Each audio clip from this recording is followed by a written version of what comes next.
Gini, ketika Allah menciptakan kita, Allah menciptakan reseptor dalam tubuh kita ini. Ya, reseptor itu kayak key and lock. Jadi ada kuncinya, ada gemboknya. Ya, ada kuncinya, ada gemboknya, gitu. Reseptornya sudah build in di sini. Gitu pemahamannya. Maka yang dibutuhkan adalah asupan dari luar untuk mengaktifasi mereka itu. Jadi yang reseptor tadi itu dia butuh bahan baku, dan semakin bagus bahan bakunya, semakin berkualitaslah diri mereka atau tubuh manusia tadi. Gitu. Bahan baku mereka apa? Asam amino namanya salah satunya. Enzim itu bahan bakunya asam amino. Protein ya juga bahan bakunya asam amino.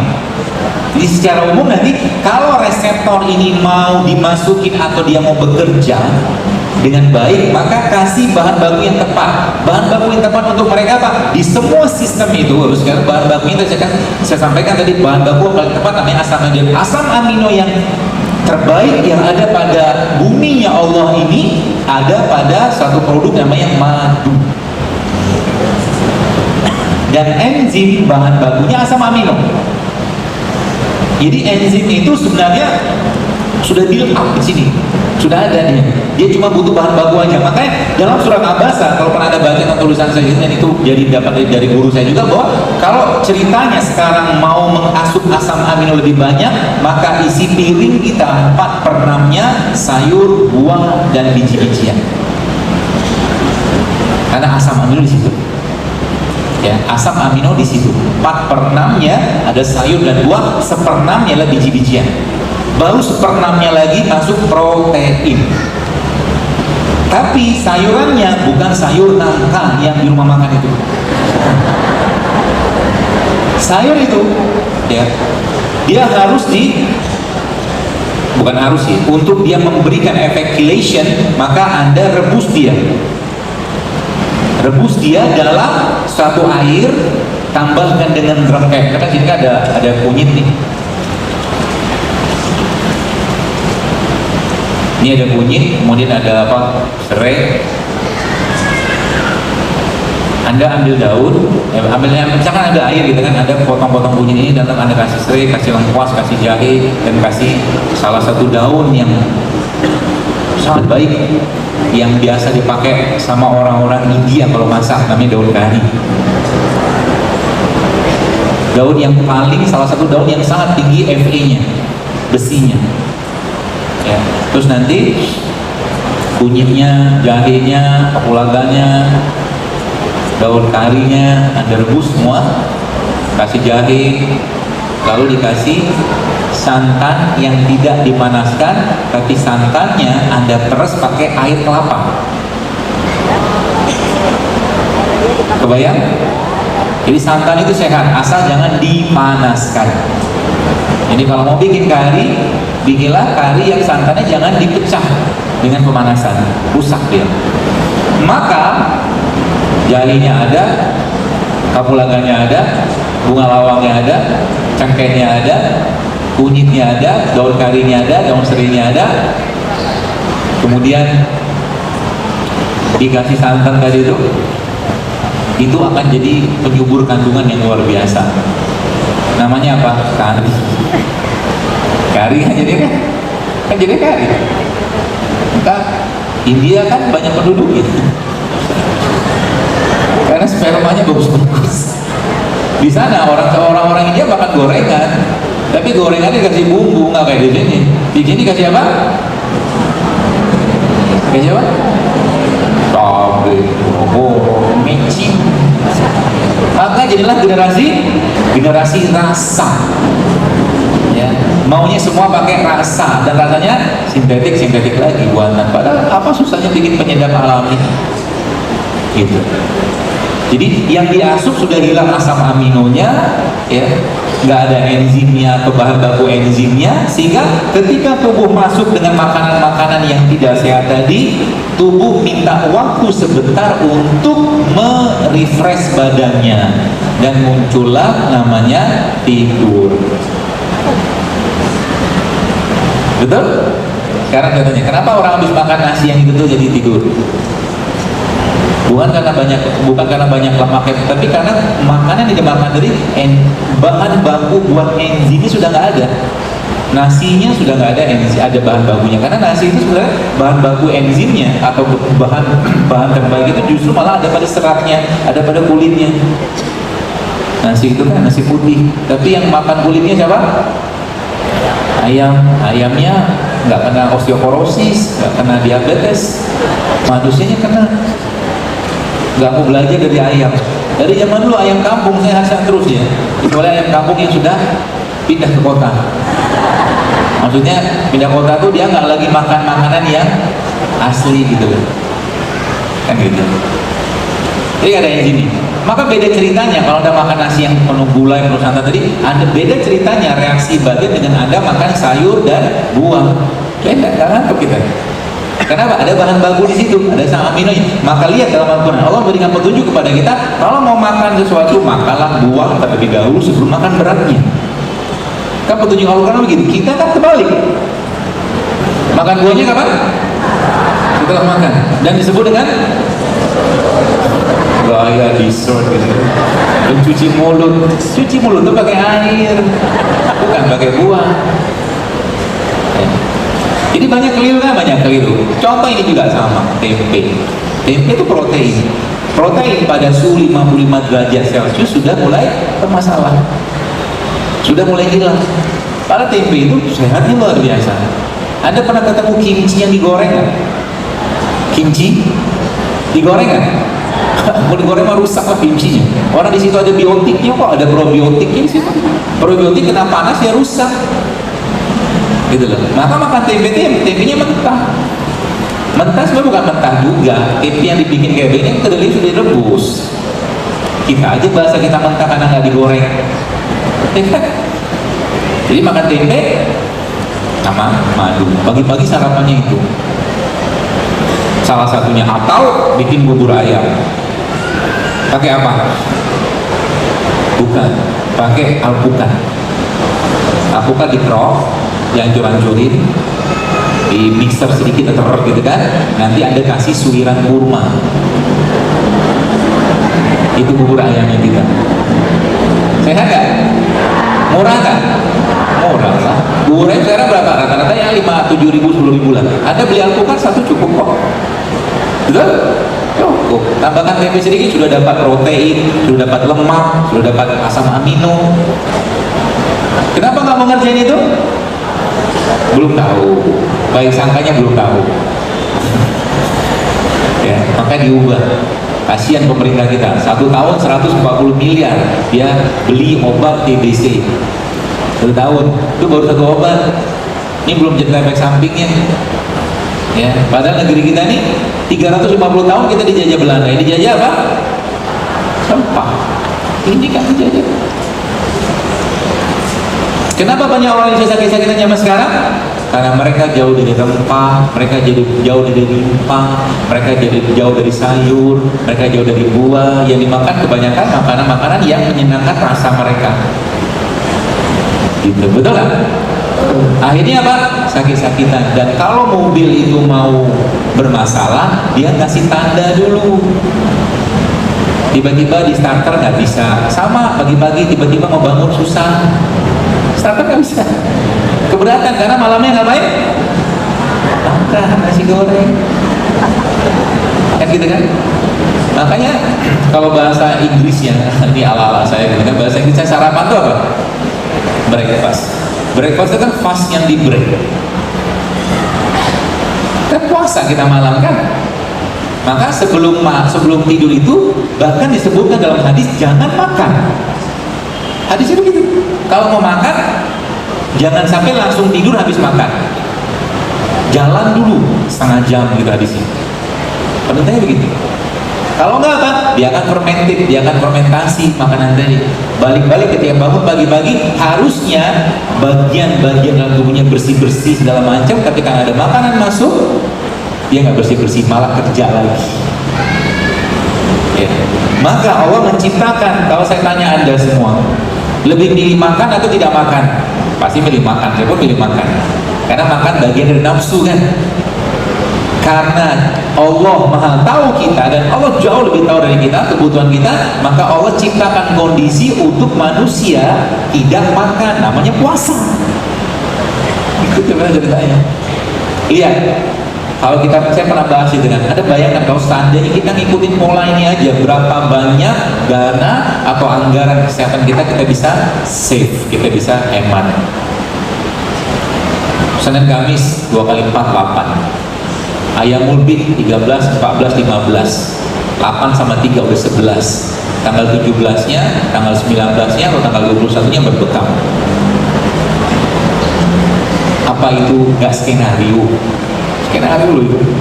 Disuruh puasa dulu, besok suruh berbekam.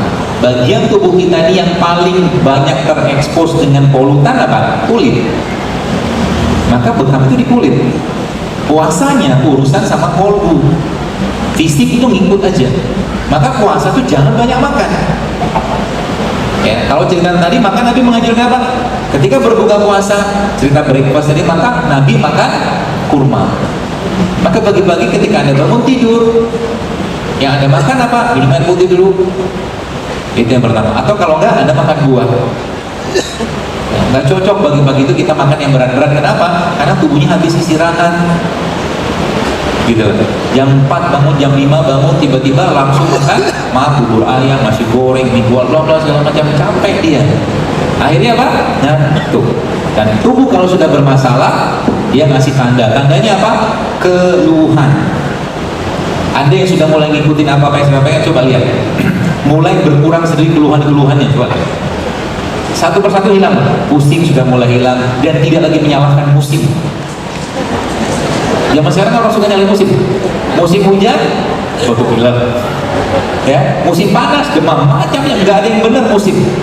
Rambutan disalahin, mangga disalahin, kelengkeng disalahin, nggak ada. Karena itu yang menciptakan semua kan. Ya. Kalau udah ngikutin ritmenya alam ini, waktunya tidur, waktunya makan, waktunya puasa, selesai. Waktunya malam, bangun malam. Gitu. Maka pasti sehat. Kata kuncinya apa? Semua syariat dalam Islam menyehatkan, tapi kita tidak mengerjakan yang untuk sehat. Kita mengerjakannya karena ketaatan dan kewajiban kita kepada Allah. Wudu saja, mungkin Bapak Ibu kalau pernah baca beberapa tulisan tentang wudu, betapa di sini ada kuman di hidung kita yang itu per 4-5 jam, tinggal saya waktu itu saya baca itu bisa hilang dengan berwudu. Jadi orang berwudu itu sekarang pasti tidak akan kena sinus kalau wudunya benar seperti wudunya Nabi. Istinsyaq, ngirup air gitu. Apalagi lihat bagaimana Nabi SAW memberikan petunjuk kepada kita. Nabi bilang apa? Kalau tidak memberatkan umatku, kata Nabi SAW, maka kata Nabi, aku akan wajibkan mereka setiap habis berwudu bersiwak. Oh nggak berat. Sholat 5 waktu 5 kali. Ada yang itu 5, berarti 5 kali kita sehari minimal bersiwak. Kalau ngikutin siwak ya. Kemudian kalau tidak memberatkan umatku, kata Nabi SAW, maka aku wajibkan mereka setiap mau sholat mereka bersiwak. Sudah 10 itu. Artinya umat Islam ini harusnya menjadi umat yang paling bebas dari karies. Harusnya jangan ada sakit gigian. Kenapa? Siwak itu isinya semua bagian odol, sebagian besar ada pada siwak. Kayu siwak itu. Ya. Maka itu menjadi bagian daripada sunnah kenabian. Tadi pernah menceritakan bahwa ada 5 sunnah kenabian: wudhu, siwak, potong bulu kemaluan, potong kumis, sama berbekam, sama pakai minyak wangi. Sunnah Nabi. Nah, itu dikerjakan Nabi kan? Itu sebab Nabi kita alaihi salatu wasallam paling suka dengan minyak wangi. Kata Nabi begitu. Maka bagi bapak-bapak nih di kantongnya atau di tas Anda, coba siapkan minyak wangi terus. Rasul tidak akan masuk ke rumah beliau alaihi salatu wassalam sebelum beliau bersiwak. Dia nggak mau ketemu istri beliau sampai beliau bersiwak dulu. Ada apa begitu? Bagaimana caranya supaya mulut tidak bau? Jangan makan yang asam-asam. Contoh yang asam apa?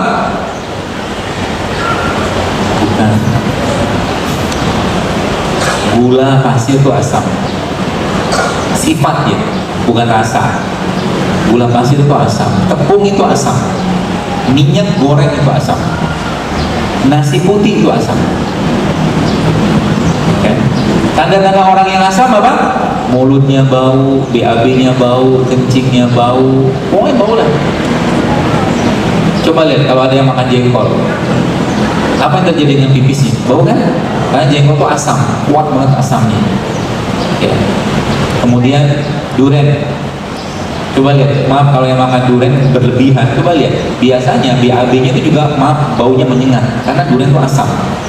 Udah asam, dia karbonya atau gulanya tinggi banget. Maka boleh makan durian. 1 potong, 2 potong.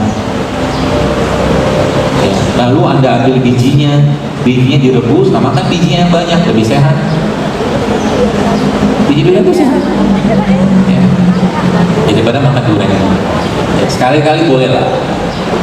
Kalau Anda pengen tetap makan nasi, misalkan, dok saya belum bisa tinggal nasi putih, gampang, saya kasih solusinya.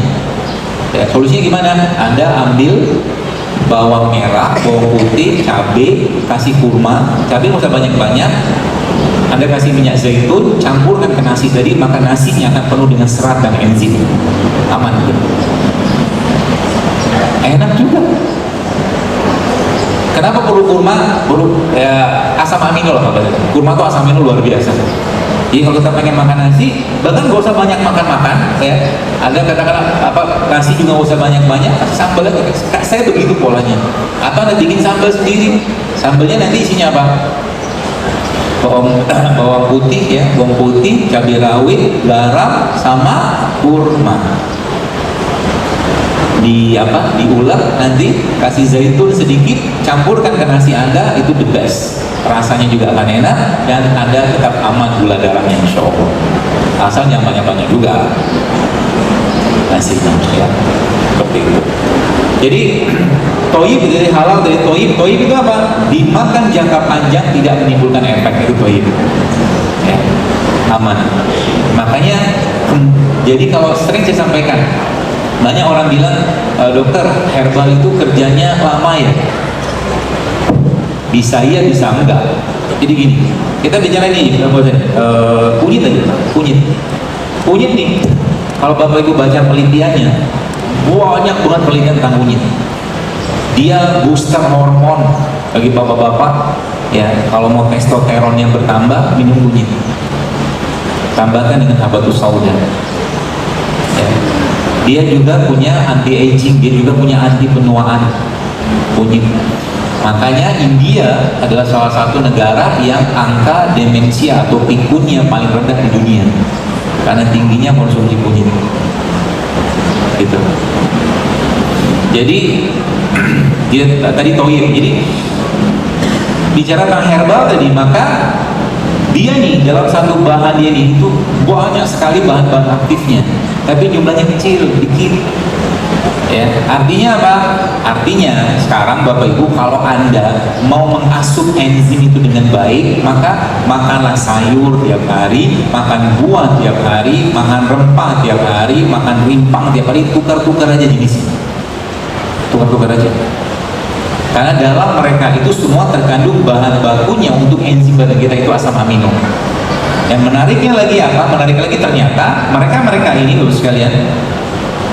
Karena bahan aktifnya banyaknya tuh gini. Kenapa orang makan paracetamol, habis makan paracetamol, pusing dia, langsung chest clamp? Tahu kenapa? Kenapa tahu? Karena dosisnya tinggi banget kan? Dosis paracetamol kan 1 kapsulnya berapa? 500 mili. Nah pertanyaannya, kunyit itu punya ke analgetik atau anti nyeri? Punya, tapi kecil banget. Tapi dia punya yang lain juga. Dia punya anti aging, dia punya anti pembekuan anti agregasi apa nama itu. Kemudian dia juga dia pengengker darah. Banyak banget dalam satu kunyit ini. Ya. Ketika orang hidupnya nggak sehat, kemudian dia makan ini, maka katakanlah dalam misalkan ini ilustrasi analogis saja. Dalam mereka ini katakanlah ada 10 bahan aktif misalkan lebih banyak. Ketika orang itu nggak sehat, lalu dia makan beginian, judulnya dalam kondisi dia pusing. Dalam kunyit kan ada bahan anti pusing lah mereka itu. Maka dia nggak langsung kerja ngilangin pusing tadi, dia patroli dulu, bersih-bersih dulu. Paham maksudnya? dia bersih-bersih. Beda cerita dengan orang yang sudah relatif hidupnya sehat atau clean, jarang makan yang aneh-aneh, jarang makan yang gak sehat, dia sudah makan beginian sering. Ketika dia sakit, ada pusing, meskipun bahan di sini sedikit, dia langsung ke sana kerja karena kepalanya udah bersih, Pak. Itu ilustrasinya. Maka sejak zaman dulu orang-orang Indonesia tidak pernah ada informasi keracunan kunyit, keracunan jahe, keracunan kencur. Betul? Gak ada ceritanya. Jadi jangan tanya sama saya, beliau ini aman atau tidak, karena yang ciptakan dia ini Allah. Betul. Sedangkan di luar sana yang menciptakan manusia, bukan menciptakan, yang buat. Kalau menciptakan dari nggak ada menjadi itu menciptakan. Kalau buat itu kan sesuatu yang ada dimodif. Maka dari kunyit misalkan yang tadi ada bahan untuk anti nyerinya, yang misalkan bahan anti nyeri dia senyawanya ya, misalkan A1, B1, C1 dalam jumlah dosis 0,005 kecil banget sama pabrik. Oh, ini A1 B1 digandakan dosisnya, digedein, dibesarkan dan langsung cespleng. Tapi ingat, dia punya teman, sedangkan yang 500 mg nggak punya teman. Sehingga apa? Kalau dia dimakan terus-menerus, dia punya banyak teman yang patroli. Kalau itu dimakan terus-menerus, pasti muncul efek samping. Paham sampai sini? Gitu. Cerita begitu. Mobil Toyota ketika dibikin di Jepang atau mungkin di assembly di sini atau dirakit di sini, nggak mungkin diberikan kepada kita yang beli mobil tadi kalau tidak ada spare partnya, tidak mungkin. Harus ada yang bikin apa bannya, harus ada yang bikin radiatornya, harus ada yang bikin kacanya, harus ada yang bikin tali apa segala macam dengan spare partnya. Manusia diciptakan oleh muka bumi, masa nggak ada spare part? Maka spare partnya apa? Allah ciptakan di mereka ini. Saudi tidak tumbuh mereka dengan baik seperti Indonesia, maka Allah ciptakan di sana superfood untuk menggantikan itu semua. Namanya apa? Kurma. Orang Jawa Barat di sana tumbuh sayur dengan sangat gampang, di sana cenderung dingin, maka di sana dimunculkan kebiasaan oleh Allah, orang-orang sana suka makan wedang supaya ketemu panas dinginnya. Tanda-tanda kan, tanda-tanda semua, gitu loh. Apalagi yang minuman-minuman atau makanan-makanan yang disebutkan Allah dalam Al-Quran ataupun disebutkan oleh Nabi SAW dalam hadis-hadis Nabi SAW. Maka tinggal pelajari aja, baca datanya. Lihat sesuatu itu jangan lihat dengan mata kepala, lihat dengan mata hati. Ada pohon kelapa di situ, apa daunnya panjang, ada buahnya di situ. Siapa yang susun? Allah yang susun. Ngelihat sesuatu itu dengan akidah, dengan iman. Bentuk mereka kayak begini, nggak beraturan, kan? Ada warna kuningnya. Maka Allah juga menciptakan tubuh kita ada tanda. Ketika livernya bermasalah, maka tubuh manusia tadi juga berwarna kuning. Maka dikasihlah orang zaman dulu kunyit untuk orang hepatitis, orang penyakit liver, termasuk juga dengan temulawak. Siapa yang kasih insting itu ke mereka? Tuhan. Sains itu menjelaskan, gitu loh. Maka baca tanda-tanda tadi kepada Allah, baca tanda-tanda tadi dengan iman kita, ya. Jangan cuma baca dengan tadi mata kepala. Nanti kita capek sendirian. Apa susahnya Allah menyembuhkan kita dengan air? Kenapa nggak bisa? Karena iman kita tidak kita bina dengan itu. Yang dibutuhkan adalah zaman sekarang itu, ya. Kalau kita sekarang mau Indonesia ini sehat, teruskan, maka jawabannya adalah berapa banyak penduduk negeri ini yang bangun malam dan baca Quran. Itu aja kita tahu. Semakin banyak penduduk negeri ini yang bangun malam dan baca Quran, pasti sehat, insya Allah. Kenapa? Karena semua syariat menyehatkan, terutama syariat-syariat yang membutuhkan effort lebih. Orang lagi tidur dia bangun, ternyata lagi tidur, orang lagi tidur itu dia bangun, ternyata growth hormonnya bertambah. Orang itu bisa mendapatkan growth hormon yang luar biasa. Itu kan penelitian tahajud kayak begitu. Coba baca penelitian. Termasuk juga puasa Senin Kamis. Puasa Senin Kamis itu mereka nyebutnya 5-2 fasting, puasa 5-2. Dua kali seminggu berpuasa, tapi mereka nggak tahu bahwa Islam sudah mengajarkan itu. Ya, ada urutannya semua. Ya, kalau kita ikutin urutan tadi, maka insya Allah subhanallah itu luar biasa. Ya, termasuk dia butuh dirinui, Maka kemarin saya sempat ada, nanti Bapak Ibu coba bikin ya.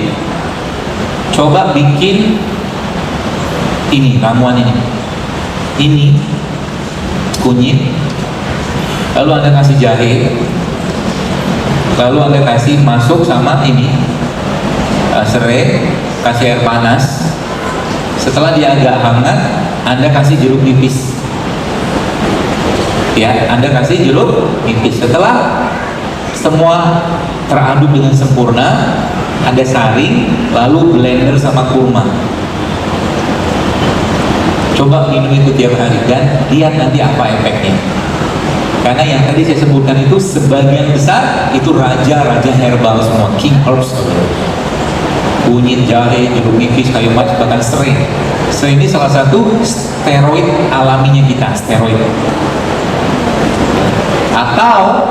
Atau tadi ya air kelapa. Air kelapa itu adalah air kelapa yang air kelapa adalah air yang sangat tinggi asam aminonya. Ya. Tapi air kelapa sifatnya asam. Maka kalau Anda mau minum air kelapa, jangan lupa air kelapa ini ditambahkan garam. Ya. Supaya apa? Supaya dia tidak terlalu asam. Ya, supaya dia tidak terlalu asam.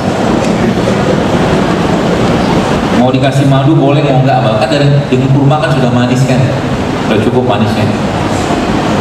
Nah, serainya air kelapa yang tadi sekalian kan asam amino tuh, asam amino.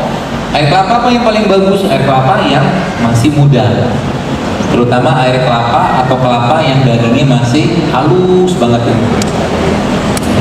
Itu nanti bisa Anda tambahkan dengan beberapa herbal. Jadi contoh gini, dalam air kelapa itu kan ada mineral, ada asam amino. Kelihatan nggak? Nggak kelihatan. Dia sudah larut semua di situ. Ya, maka semua yang bersifat atau nggak kelihatan secara kasat mata kita nyebutnya nano. Jadi air kayak begini, ini kan ada bahan. Ini apa sih ini? Jeruk nipis lah, jeruk lemon di sini yang bagian daripada jeruk apa? Lemon, jeruk melon. Oh, jeruk nipis lah. Iya, bagian daripada jeruk nipis ini larut dalam air ini kan. Ya, larut dalam air dan nggak kelihatan nanti lama-kelamaan. Ya, karena dia sudah terekstraksi ke dalam air. Tapi ada hati-hatinya, karena air itu sifatnya dingin dan dia melarutkan. Maka bagi Anda yang minum infus water kayak begini, hati-hati. Hati-hati, pertama, hati-hati dengan tensi, karena dia cepat banget menurunin tensi. Jadi kalau Anda minum kayak begini lalu keliengan, stop. Ya, mungkin bisa jadi hipotensi.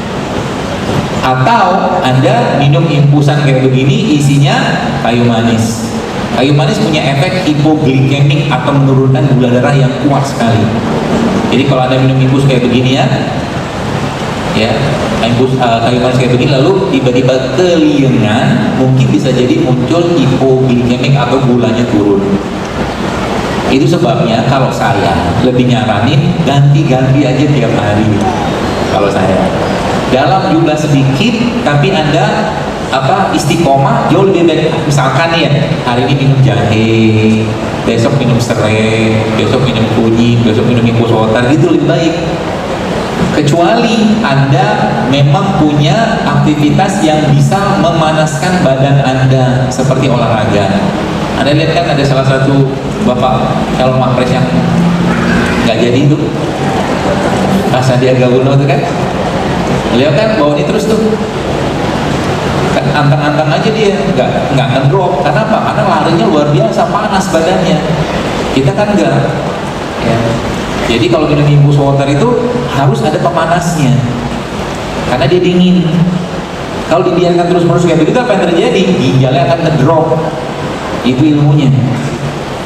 Ya, seperti itu. Jadi boleh nggak minum beginian? Boleh. Ya, lebih bagus lagi Anda makan buahnya. Ya. Jadi semakin alami makanan itu Anda makan, sekali semakin sehat.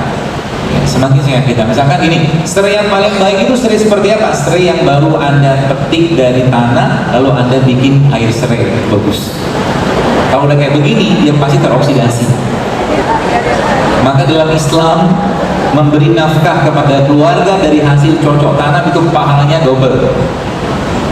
Gitu. Jadi kalau bisa, kalau nggak bisa seperti apa? Ya jangan buka pembungkusnya.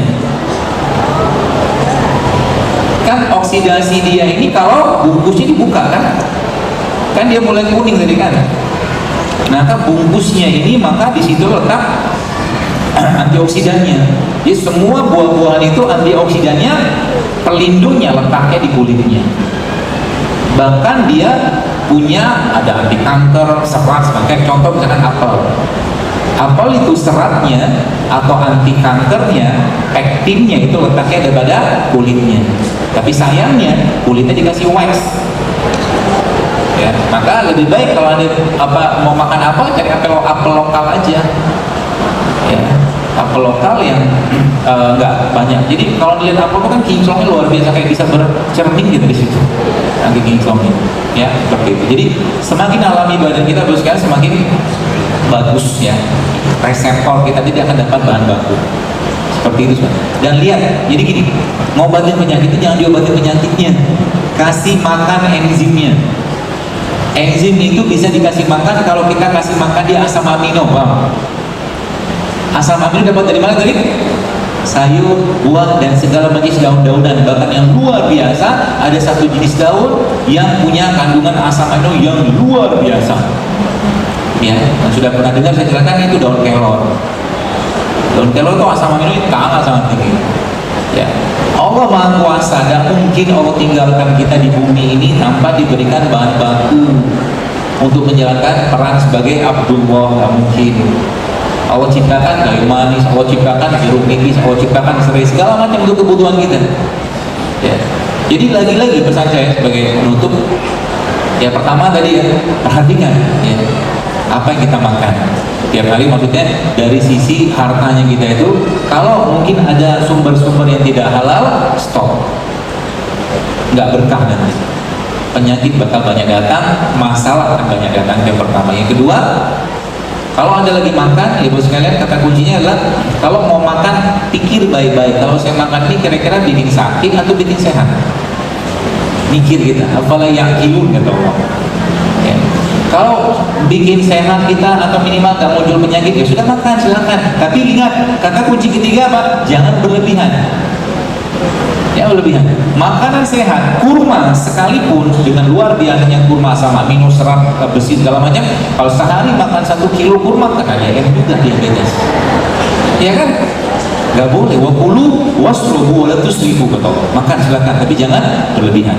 Kata Allah begitu. Pikir baik-baik. Dan jadikan hidup sehatnya bagi sekalian sebagai bagian dari ketaatan kita. Jangan lifestyle. Kalau cuma lifestyle, Anda cuma dapat apa yang Anda makan. Tapi kalau kita jadikan, ya Allah, mulai sekarang aku berkomitmen hidup saya supaya ibadahku lebih baik, ya Allah. Maka ketika Anda minum kunyit, ketika Anda minum jeruk nipis, ketika Anda makan tempe yang segala macam, maka itu setiap makanan yang masuk ke mulut Anda dapat pahala. Karena bagian dari niat kita untuk bersyukur dan taat kepada Allah. Itu bedanya kita dengan orang-orang yang bikin program-program diet di barat-barat sana. Ya. Kalau sudah sehat, jangan malu-maluin Rasulullah, kata saya gitu. Maksudnya gimana? Kalau sudah sehat, harus lebih taat. Kalau sudah sehat, harus lebih semangat bangun malam. Kalau sudah sehat, harus semangat baca Quran. Kalau sudah sehat, harus semangat sedekah, silaturahmi, segala macam. Segala macam kebaikan itu harus kita kerjakan lebih banyak. Kalau sudah sehat, mumpung sehat. Sebab apa? Ada hadis yang lain. Jadi bagi Anda yang sudah biasa, misalkan ya, Anda sudah biasa hidup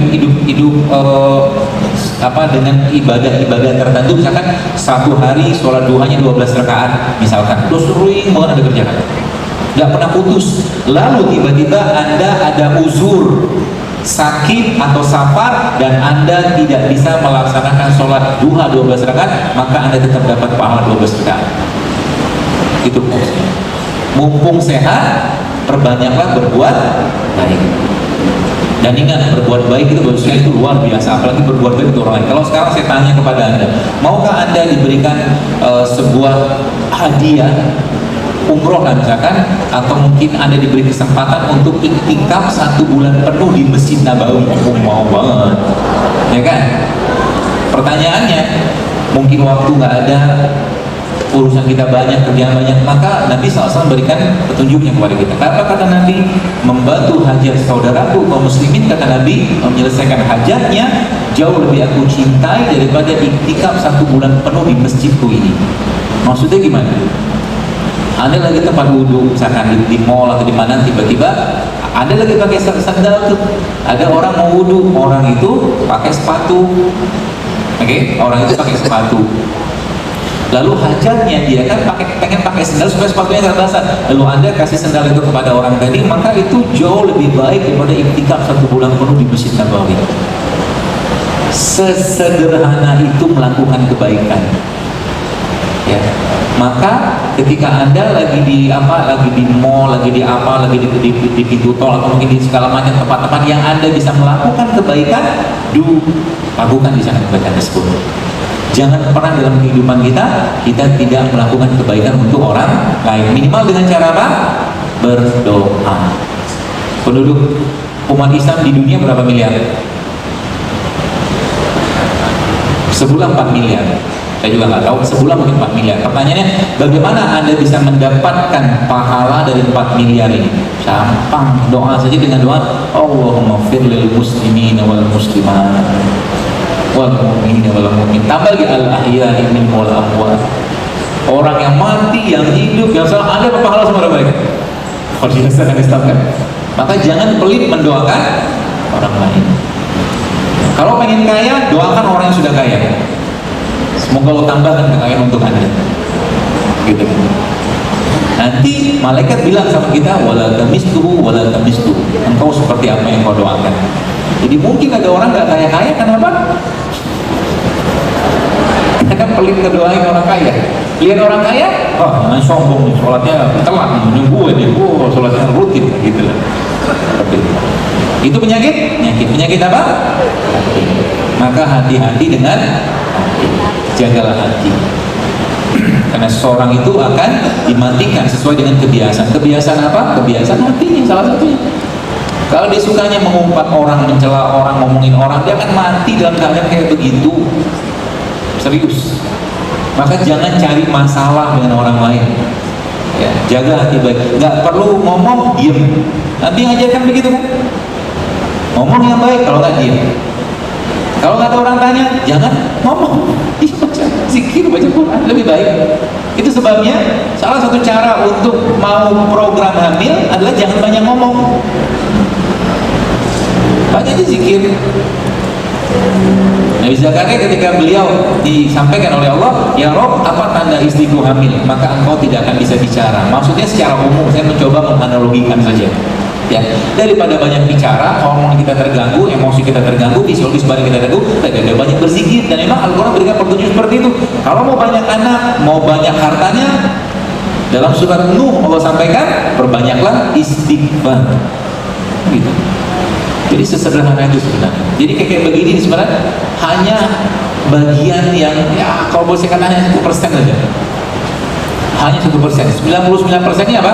Kolbunya. Iza sholat jasad kulluhu wa iza fasadat jasad kulluhu. Kata Allah, dalam tubuh manusia terdapat sumpah daging. Kalau dia baik semua, kalau dia rusaklah semua. Daging itu adalah kolbu. Maka jaga hati baik-baik. Dan hati yang baik akan bermanifestasi dengan adab yang baik. Hati yang baik akan bermanifestasi menjadi akhlak yang baik. Maka mau setinggi apapun ilmu seseorang, kalau tidak ada akhlak dan adabnya, semua kosong. Adab sebelum ilmu, ya seperti itu. Pepatahnya, ya, atau mungkin hadisnya seperti itu. Baik, saya kira mungkin cukup. Mudah-mudahan bermanfaat. Saya sampaikan dan semoga bagus sekalian dengan hadir ke majelis ini, mudah-mudahan jadi semangat untuk lebih sehat lagi dan jadikan semangat hidup saya ini sebagai bentuk ketaatan kita kepada Allah, ya, sebagai bentuk rasa syukur kita kepada Allah, ya. Dan mudah-mudahan dengan ini lebih banyak lagi orang-orang yang sehat di Indonesia, bukan hanya sehat fisik tapi sehat hatinya, sehat emosinya, sehat pikirannya, sehat perasaannya, ya. Supaya apa? Ya, supaya ya lagi-lagi kita mau bertemu dengan Allah dalam keadaan yang baik. Baik apa yang paling utama? Baik kolbu, baik hati, baik pikiran, baik perasaan. Ya. Dan Nabi SAW sudah memberikan contoh yang sangat jelas kepada kita semua tentang itu. Maka fattabi'uni, kata Allah, ikutin aja Muhammad SAW. Ya, maka engkau akan dicintai Allah, engkau akan diampuni oleh Allah Subhanahu wa taala. Saya kira mungkin demikian sedikit